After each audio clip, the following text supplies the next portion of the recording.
The thing is, you know, phones, they aren't cheap. But if you get the right one, they can be cheap.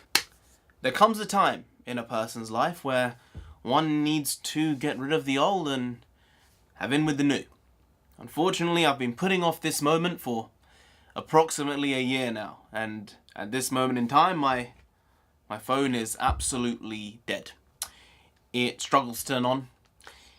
It has been dropped far too many times. Yeah, I'm surprised the screen honestly hasn't snapped. It is shocking. Maybe Sony make their phones so good that the screens don't crack, because this thing has not lit up. It's a bit of a brick, to be honest with you. But they serve me well. They last a long time, but the battery and storage has been 95% full for almost a year and a half. So I think it's time where I need to rethink my life, rethink my phone situation. Obviously, you can see I do enjoy a phone case. I have one, but I pick it carefully, and it has been pretty battered across the sides, pretty much. So yeah, I'm thinking about getting a new phone. Don't want to spend that much money, because why waste money needlessly? Might as well put it into a stock. So yeah, I don't like wasting money, and I see buying a super expensive phone as wasting money. So I've listed a couple here, which I think are mid-range phones, around £300 to £450 in price. And I just want to know if anyone knows anything about phones. If you do, tell me down below which of these select 4 is the best, because I don't know a lot about phones. I know a bit about tech, really not a lot. It's like I know more than the average person, but that doesn't make me an expert, you know? It confuses me when someone's like, oh, he knows how to do this. Like, no, I just know more than you. That doesn't mean I know what I'm doing. It just means you really don't know what you're doing. I'm not buying an iPhone, alright? That shit's just too expensive. I know they have like the XR now, which is a lower budget phone, but it's still like 500, 600 quid. It's not exactly low range.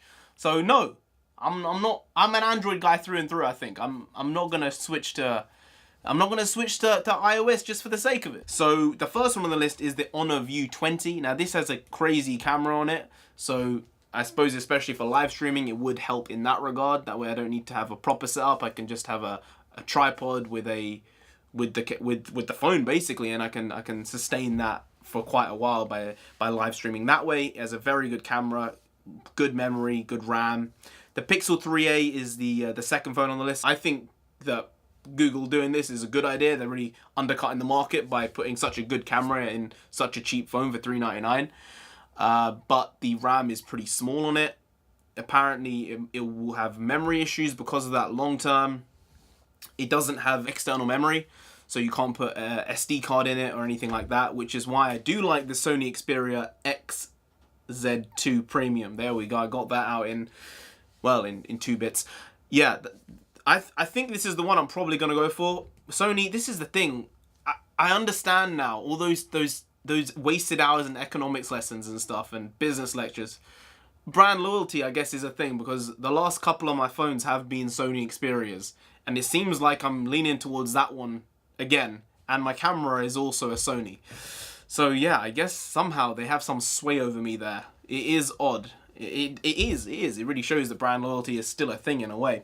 But this one has a particularly good camera. Low light is very good as well. It has expandable external memory, which is really, really useful, because I like using SD cards as opposed to putting stuff on the cloud. So that's the one I'm leaning towards. Or the OnePlus 6T. That's something. OnePlus is something I've been wanting to get for a couple of years. Basically, when my phone started to die, I was like, I think I might just get a OnePlus. But then I thought, if I have to send it back and there are problems, I have to literally send it back to a manufacturing site, a production site, and that's no fun. You know, it might take a while to get the product back, and repairs will be a problem and an issue. So I said I'll avoid getting that just for that reason, because I want to buy the phone outright, not get it on a contract. And if you don't get it on a contract, they can't repair the phone for you. So I think I'm leaning either towards the Honor View 20 or the Sony Xperia. But again, I don't really know phones that well. So if there's something else which is in that 300 to 450 price range that anyone knows about, I'm literally just looking for some help. Some aid would be much appreciated, because I genuinely need a new phone. Yeah, I understand now why people are like, oh, you know, I need to get a new phone, you know, every couple of years. I've had this phone for 3.5 years now. It's lasted a long time, but Phones aren't made to last the way they used to. I remember when I was like 13, I think I got my first phone when I was 13, and it lasted me for like 4 years before I got an upgrade. But it wasn't because the phone died, it was just because I needed a BlackBerry, because everyone had a, I'd say needed, everyone had a BlackBerry. So it was like, you're literally missing out on what's going on in your social life if you don't have a BlackBerry. BBM was the big shit back in my day. Wow. Wow. There are some 10-year-olds who are like, what the hell's a BlackBerry? That's sad. Oh, I feel old. Anyway, yeah, that was basically it. Just trying to figure out what to do with the phone situation. Hopefully, you guys can aid me there. Anyway, guys, if you did enjoy this video, please do like, share, comment.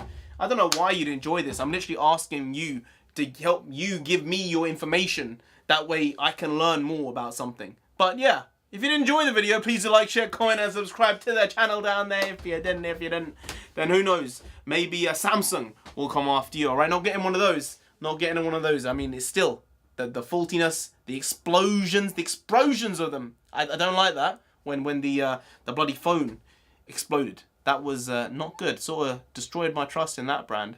And they'll come after you. All right, if they can do that to a phone, imagine what they could do to a TV. And you don't want that. You really don't. So just subscribe anyway to avoid that. Now, I have been NarendraTheComic. You have been great, and I'll see you next time. Skadoosh.